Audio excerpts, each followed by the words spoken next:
മലയാളത്തിലെ ഏറ്റവും ജനപ്രിയ താരം ആരെന്ന് ചോദിച്ചാൽ കൂടുതൽ പേരും പറയുന്ന ഉത്തരം മോഹൻലാൽ എന്ന് മാത്രമായിരിക്കും. മലയാള സിനിമയുടെ ബോക്സ് ഓഫീസ് കണക്കുകൾ നോക്കിയാലും അതിനുത്തരം മോഹൻലാൽ തന്നെ ആകും. മലയാളത്തിൽ 50, 100, 200, 250 കോടികൾ തുറന്നത് മോഹൻലാൽ ചിത്രങ്ങളാണ്. മലയാള സിനിമയുടെ കാലത്തിനനുസരിച്ചുള്ള ബോക്സ് ഓഫീസ് വികാസം ഇൻഡസ്ട്രി തന്നെ തിരിച്ചറിഞ്ഞത് മോഹൻലാൽ ചിത്രങ്ങളുടെ തന്നെയാണെന്ന് പറയാനാകും. ഇപ്പോഴത്തെ ഹൃദയപൂർവ്വം മികച്ച പ്രതികരണം നേടി തിയേറ്ററിൽ തുടരുമ്പോൾ മറ്റൊരു നേട്ടം കൂടി സ്വന്തമാക്കിയിരിക്കുകയാണ് മോഹൻലാൽ. കേരളത്തിൽ നിന്ന് മാത്രം 30 കോടി എന്ന നേട്ടം സ്വന്തമാക്കിയിരിക്കുകയാണ് ഹൃദയപൂർവ്വം. കേരളത്തിൽ നിന്ന് 30 കോടി നേടുന്ന എട്ടാമത്തെ മോഹൻലാൽ ചിത്രമാണ് ഹൃദയപൂർവ്വം. ദൃശ്യത്തിലൂടെ ഒരു മലയാള സിനിമ ആദ്യമായി സ്വന്തമാക്കുന്നു.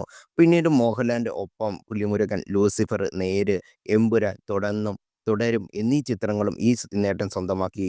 ഇതിൽ തുടരും കേരളത്തിൽ നിന്ന് മാത്രം 100 കോടി നേടുന്ന ആദ്യ മലയാള ചിത്രമായി മാറിക്കഴിഞ്ഞു. അതേസമയം ഓണ അവധി ദിനങ്ങൾ അവസാനിച്ചതിന് ശേഷവും മികച്ച ഒക്കുപ്പൻസിയാണ് ഹൃദയപൂർവ്വം നേടുന്നത്.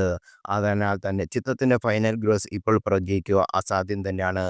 ആസിഫ സിനിമാസിന്റെ ബാനറിൽ ആന്റണി പെരുമ്പാറ നിർമ്മിക്കുന്ന ചിത്രത്തിൽ സംഗീത് പ്രതാപ്, മാളവിക മോഹനൻ, സംഗീത എന്നിവരും പ്രധാന കഥാപാത്രങ്ങളെ അവതരിപ്പിക്കുന്നുണ്ട്.